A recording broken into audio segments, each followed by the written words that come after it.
I do public art. I've been in 25 states. I've gone all over the place, but never museums. Okay. So I got a call, I had this piece, and I just finished it, and I went, wow, this is like God tapping on the shoulder and going, oh, that's going over here. This piece is Skateleaves, because they're leaves made of skateboard decks. You guys go ahead and just set that on the ground. Straight down, and we're gonna set it up.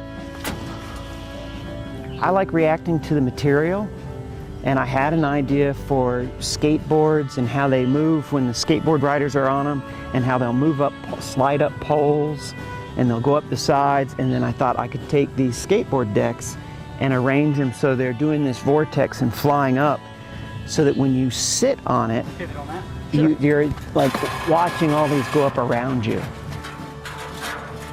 For me,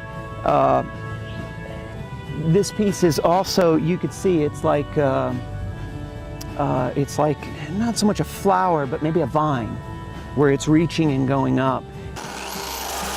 And I think everyone can see that, but at the same time, I like to take organic shapes and then mechanical things and marry them together. Aluminum melts at 2,000.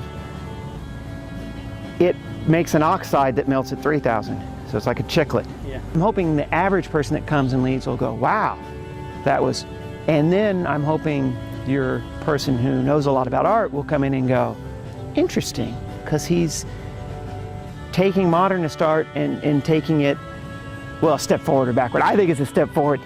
They might think it's a step backwards, but that it goes somewhere else.